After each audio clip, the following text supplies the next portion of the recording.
Senator doctor زرکا صاحبہ۔ جی سر، بہت شکریہ۔ بسم اللہ الرحمن الرحیم۔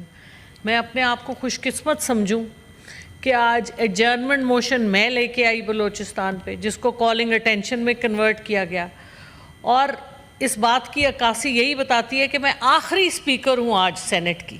آپ نے کنکلوڈ کرنا ہے؟ نہیں سر، مسئلہ یہ ہے کہ مجھے تو یوں لگتا ہے کہ مجھ ناچیز کی تقریر سے لوگ اتنا ڈرتے ہیں کہ وہ چاہتے ہیں کہ اس کو ایسے ٹائم پہ بولے جب کوئی سننے والا نہ ہو، اور پھر ٹی وی سب آن کر کے اپنے اپنے کمرے میں دیکھ رہے ہوں کہ آج ڈاکٹر زرکا نے کیا کہا ہے۔ سر، میں ایک عاجز سا بندہ ہوں، میں تو پاکستان کی عوام کی بات کروں گی، لیکن ایسا ڈر کیا مجھ سے؟ میں اس بات پہ بہت آج تشویش میں ہوں کہ میں ناچیز، مطلب وہ کیا کہتے ہیں، پدی اور پدی کا شوربہ، تو مسئلہ کیا ہے کہ مجھے بولنے نہیں دیتے۔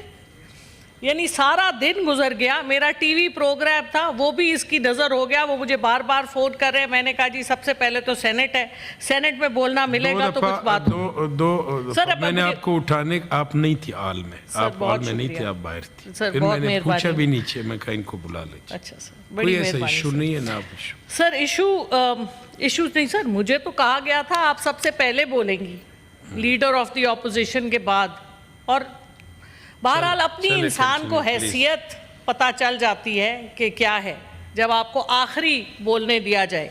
لیکن ابھی سر میرے 2.5 سال باقی ہیں، میں اتنی آسانی سے نہ کام چھوڑنے والی ہوں نہ جان چھوڑنے والی ہوں۔ ہم تکلیف دیں گے عرفان صدیقی صاحب کو۔ جی عرفان صدیقی صاحب ہمارے لیے بڑے محترم ہیں۔ سر میں ٹاپک کی طرف آؤں۔ سر مسئلہ یہ ہے کہ بلوچستان پہ اتنی سحر حاصل گفتگو ہوئی، اور سننے میں تو ایسے لگ رہا تھا جیسے سارے سلوشنز یہاں پہ ایوان میں لوگوں کے پاس ہیں۔ ہمارے لیڈر آف دا ہاؤس نے کہا کہ یہ تو کوئی مطلب سب کچھ ہم نے کیا ہے، کئی دہائیوں سے ہم کر چکے ہیں۔ تو سر جو اتنی دہائیوں سے یہاں پہ سارے ایکسپیرینس لوگ، 4 لوگ بیٹھے ہیں، وہ بھی چپ نہیں ہیں۔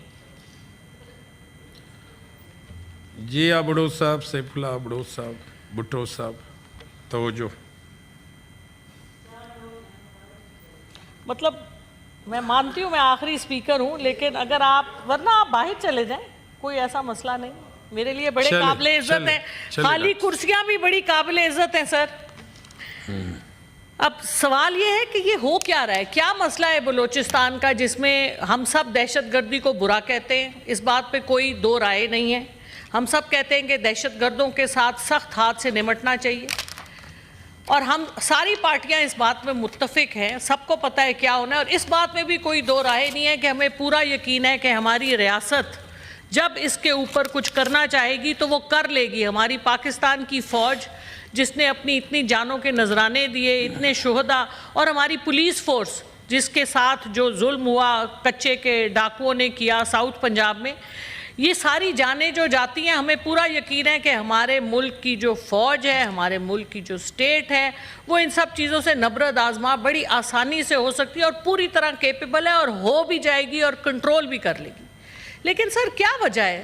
70 سال ہو گئے، اور میں نے پڑھا یہ ہے کہ یہ 5ویں انسرجنسی ہے بلوچستان میں، 5ویں انسرجنسی ہے، اور پہلی انسرجنسی جو میں ایک BBC کی رپورٹ دیکھ رہی تھی، اس میں وہ کہتے ہیں کہ پہلی انسرجنسی 1970 میں ہوئی تھی، اور یہ جو کل کا دن تھا 26 اگست، یہ برسی تھی نواب اکبر بگٹی کی، اور بلوچستان لبریشن آرمی جو کہ ایک دہشت گرد تنظیم ہے نیشنلی اور انٹرنیشنلی بھی، انہوں نے لیکن 10 اضلاع بلوچستان کے، چیئرمین صاحب آپ تو جی میں نے کہا لابیز میں جو تالے شالے لگاتے ہیں ان کو یہاں اچھے، سر مہربانی۔ جی سو بلوچستان BLA، جی پلیز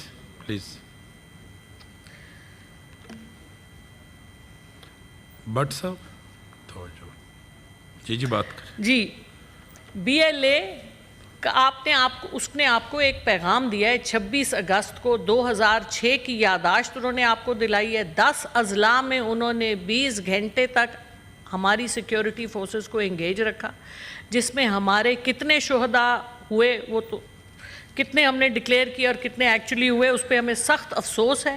لیکن سر اس سے زیادہ افسوس اس ڈیمنسٹریشن پہ ہے جو گوادر میں بلوچستان کی بہنیں، بلوچستان کی مائیں، جو کہ بلوچستان ایک ٹرائبل کمیونٹی ہے وہاں پہ بچیاں نہیں نکلتی. وہ بچیاں کیوں نکلیں؟ ان کے کوئی مسائل تھے. ان کے مسائل تھے مسنگ پرسنز کے حوالے سے. تو سر جب ہم یہ ملیو دیکھتے ہیں پاکستان میں اس وقت ہو کیا رہا ہے. پاکستان میں آپ بنو میں چلے جائیں, آپ کڑک میں چلے جائیں, آپ گلگت بلتستان میں جو ہوا چند مہینے پہلے, آزاد کشمیر میں کیا ہوا, پنجاب میں پچھلے سال جس طرح سے پہلی دفعہ پاکستان کی ہسٹری میں خواتین کو اٹھایا گیا, یہ کسی پاکستان کے صوبے میں اس طرح نہیں ہوتا کہ آپ کی پولیس اپنے ہی لوگوں پہ تشدد کرے, اور خاص طور پہ خواتین چادر اور چار دیواری کو آپ جس طرح سے پامال کیا گیا. تو یہ پورے پاکستان میں جو دہشت گردی کی لہر ہر طرف آئی ہوئی ہے, کہیں اسٹیٹ کی طرف سے کہیں لوگوں کی طرف سے, اس میں کچھ مکسڈ میسیجز ہیں. ہر علاقے کا مسئلہ اپنا ہے. فاٹا میں جو ہوا اس کا مسئلہ اپنا ہے, لیکن کیا کوئی سن رہا ہے؟ وہ سورہ بقرہ کی ایک آیت ہے, سمن بکمن امیون فہم لا یرجعون, کہ جو سنتے نہیں ہیں, جن کو نظر نہیں آتا, اور جن کو سمجھ نہیں آتی ان کو کبھی سمجھ نہیں آئے گی. سو مسئلہ کیا ہے؟ کیا ہماری حکومت سن نہیں رہی؟ کیا ہماری جو لوگ ان چیزوں کو دیکھتے ہیں ان کو کیا سمجھ نہیں آ رہی مسائل کیا ہیں؟ کیوں نہیں ہم یہ مسئلے حل کرتے؟ ان مسئلوں کو حل کرنے کی ہمارے پاس پوری طاقت ہے, لیکن کوئی ہمارے اپنے مسائل ہیں, ہم اپنے ذاتی مسائل کی وجہ سے جو ہمارے ملک کے جو اجتماعی مسائل ہیں ان کی طرف ہم اٹینشن ہی نہیں دیتے. آپ بلوچستان کے نوجوان کھڑے ہوئے ہیں, اور نوجوانوں, وہ پہاڑیوں سے نہیں آئے ہوئے نوجوان, یہ وہ نوجوان ہیں جو پڑھے لکھے نوجوان ہیں جو نیچے اسکولوں کالجوں سے آئے ہیں. وہ کہہ رہے ہیں ہمارا حق دو. اور سر مزے کی بات تو یہ ہے کہ پچھلے ہی سال آپ کا پریزیڈنٹ, آپ کا چیئرمین سینٹ, آپ کا چیف جسٹس, 4 بڑے بڑے عہدے بلوچ نیشنلز کے پاس تھے.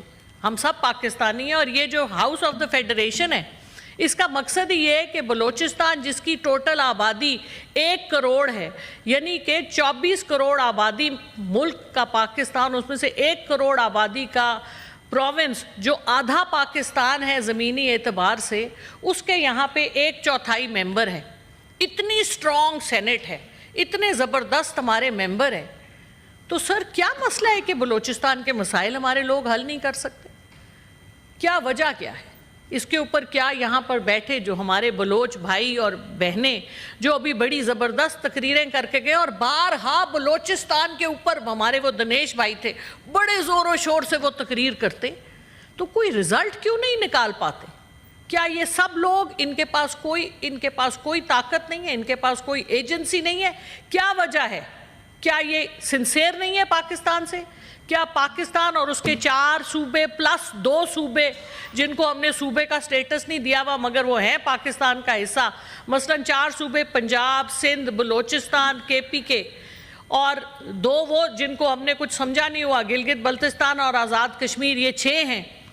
ان 6 یہ ہمارے ستیلے ہیں جو پاکستان چلاتے ہیں لوگ. کیا ان کے ستیلے ہیں یہ 6 کے 6 کہ ان کے لوگوں کے مسائل نہیں سنے جاتے؟ اور مسائل بڑی آسانی سے سیٹل ہو سکتے اگر ان لوگوں کو آپ انفراسٹرکچر دیں. بلوچستان میں اس وقت بھی 1 کروڑ آبادی میں سے 30 لاکھ بچے ہیں جو اسکولوں میں نہیں ہیں.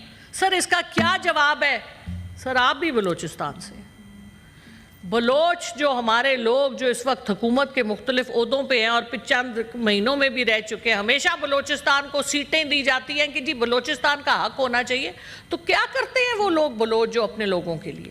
میرا تو یہ سوال ہے, اور یہ سوال میں پارٹی بیسس میں پارٹی کی کوئی بات نہیں کروں گی, کیونکہ یہ ملک ہمارا ہے, بلوچ ہمارے ہیں, سارے پروونسز ہمارے ہیں. آج میں اسی لیے بلوچ کپڑے بھی پہن کے آئی ہوں. اب اس پوائنٹ آف ویو سے میں صرف آپ کو 2 چیزیں اور پوائنٹ آؤٹ کرنا چاہوں گی, کیونکہ بلوچستان کی باتیں تو سب نے کر دیں. 24 اگست کو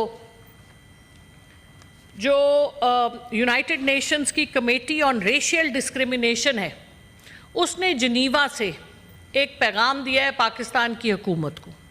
24 اگست کو, 26 کو یہ سانحہ ہوا ہے, اس سے 2 دن پہلے انہوں نے ایک ایڈوائز دی ہے پاکستان کی حکومت کو کہ آپ جو اس وقت, اور اس کو ڈان اخبار نے 24 کو شائع بھی کیا, باقی اخباروں نے بھی شائع کیا, اور 26 تاریخ کو جس دن یہ سانحہ ہوا ہے اس دن ڈان نے اپنے ایڈیٹوریل میں لکھا ہے کہ یونائٹڈ نیشنز کی جو کمیٹی آن ریشیل ڈسکریمنیشن ہے اس نے پاکستان کو ایڈوائز کیا ہے کہ آپ ریٹیفائی کریں جو convention on enforce dish appearances ہے، جو مسنگ پرسنز ہیں، جن کا بہت بڑا لنک ہے بلوچستان کی جو پرابلم بلوچستان میں چل رہی ہے اور جو اور علاقوں میں بھی پرابلمز چل رہی ہیں، انفورس ڈس اپیئرنسز کی جو ایک، اور یونائٹڈ نیشنز نے آپ کو کہا ہے، ہماری حکومت کو کہا ہے کہ آپ اس حوالے سے انویسٹیگیٹ کریں اور پروسیکیوٹ کریں ان لوگوں کو جو اس میں انوالوڈ ہیں۔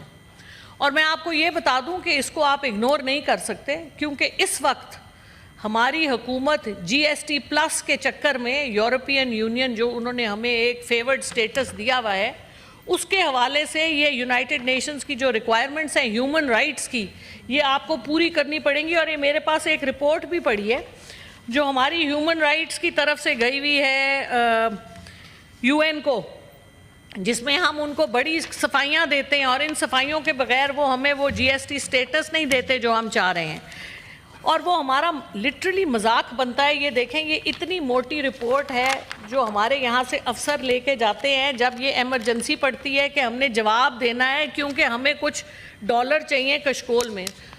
اور ہم جب کشمیر کی بات ان کے ساتھ کرتے ہیں، ہیومن رائٹس آرگنائزیشنز کے ساتھ یو این کی، تو وہ کہتے ہیں جی کشمیر کی بات تو صحیح ہے، کشمیر میں انڈیا بڑا ظلم کر رہا ہے، لیکن آپ پہلے اپنے گریبان میں جھانکیں، آپ لوگ اپنے ملک میں جو مسائل ہیں ان کے بارے میں آپ کچھ کر نہیں رہے، تو پھر آپ کس منہ سے جائیں گے ہیومن رائٹس آرگنائزیشنز کے پاس، یونائٹڈ نیشنز کے پاس، جن کو ہم جا کے کہتے ہیں کہ کشمیر کے اوپر کچھ کرو؟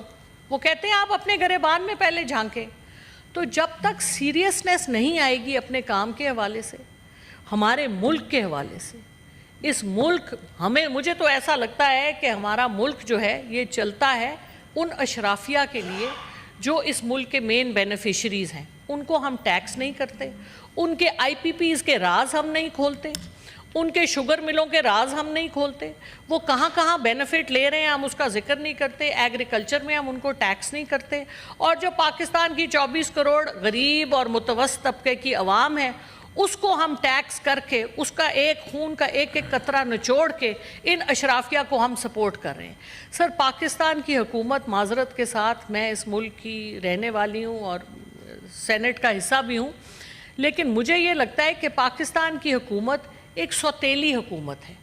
ایک انگریز تو چلا گیا لیکن ہم براؤن انگریزوں کو یہاں چھوڑ گیا، جو پاکستان کے براؤن لوگوں کو اس طرح سمجھتے ہیں جس طرح یہ کوئی تیسری قسم کی کوئی نسل ہے، یہ انسان نہیں ہے، ان کو کسی اور طرح سے ٹریٹ کرنا چاہیے، ان کو نہ انسانی حقوق ملنے چاہیے، نہ ان کے جو جائز حقوق ہیں۔ پبلک سرونٹس جن کا کام ہے پبلک کی سروس کرنا، وہ بھی ہمارے اشرافیہ کا ایک حصہ ہیں، اور باقی ہم سیاستدان، ہمارے سول ملٹری بیوروکریسی، ہمارے سارے بزنس مین، ہماری جو عدلیہ ہے، تو یہ جب تک یہ سوچ بدلے گی نہیں، جب تک ہم نیشنل ایکشن پلان نیکٹا کو لے کے نہیں آئیں گے، جب تک ہم ان چیزوں کو ایڈریس نہیں کریں گے، جب تک یہ معاملات آگے بڑھنے والے نہیں۔ اور یہ جو اس وقت کا جو آپ کی 66%، 68% of Pakistan is below the age of 30، اور یہ 30 سال سے کم کے جو نوجوان ہیں نا، یہ ہم جیسے جو 40 اور 50 سال سے اوپر والے لوگ ہیں نا، ہماری ذہنیت کے نہیں ہیں۔ وہ کہتے ہیں ہمارا حق دو، نہیں دو گے تو ہم بھی تمہاری جان نہیں چھوڑیں گے۔ یہ ہمارے جیسے لوگ جو منہ میں لڈو لے کے ادھر سے کچھ لے لیا، ادھر سے کچھ لے لیا، آپ گھر لے لیا، گاڑیاں لے لیں، باہر پیسے لے گئے، یہ والے کاموں میں وہ نہیں آنے والے۔ جی شکریہ، وہ اپنا حصہ لے کے رہیں گے سر۔ اور جب تک ہم سیریس نہیں ہوں گے ہیومن رائٹس کی، یہ جو ہم نے ساری ٹریٹیز ریٹیفائی کی ہوئی ہیں، ہیومن رائٹس کی وہ ساری ٹریٹیز جو ہم نے ریٹیفائی کی ہوئی ہیں، جن کی رپورٹس ہمیں دینی پڑتی ہیں اور جن کے حوالے سے ہم سے سوال کیے جاتے ہیں ہر بار، اور ہمارے آفیشلز باہر جا کے شرمندہ ہوتے ہیں اور ہم یہاں شرمندہ ہوتے ہیں، تو ہمیں ٹرانسپیرنسی لانی ہوگی، ہمیں سوالوں کے جواب دینے ہوں گے، اور ہماری حکومت کو تھوڑا سا کام کرنا پڑے گا۔ تو یہ کمیٹی جو کہہ کے گئے ہیں ہمارے لیڈر آف دا ہاؤس، بڑے آنریبل ہیں، لیکن کمیٹیوں سے کام نہیں چلنا۔ اور سر، ایک آخری بات یہ کہ یہ لوگ جو پرانے طریقے سے حکومتوں کو چلا رہے ہیں، بڑی معذرت کے ساتھ بڑے آنریبل ہیں، ان کا وقت ختم ہو چکا ہے۔ اب ان کے سلوشنز نہ چل رہے ہیں، نہ چلیں گے. پاکستان کو آگے لے کے جانا ہے تو دوسرے لوگ لے کے جائیں گے جو پاکستان کے ساتھ سنسیئر ہیں, جن کی نیت صاف ہے, جن کے اپنے ذاتی مفاد ملکی مفاد سے بالا تر نہیں ہیں. یا تو اپنے دل بدلیں یا اپنی, اور دل بدلنے کے چانسز مجھے تو نہیں لگتے, اسی لیے تو مجھے آخری تقریر ملتی ہے. اگر مجھے پہلے تقریر مل جائے تو مجھے لگے کہ شاید دل بدلتے ہیں, لیکن یہاں مجھے ردی کی ٹوکری میں اس لیے ڈالا جاتا ہے. سر 15 منٹ تو کچھ بھی نہیں ہے. اچھا, آخری ٹائم آپ نے مجھے دیا 4 گھنٹے 5 گھنٹے سے آپ نے مجھے یہاں بٹھایا ہوا ہے. تو سر یہ جنگ سچ کی اور ملاوٹ کی یہ جاری رہے گی. سر شکریہ جی, بہت شکریہ.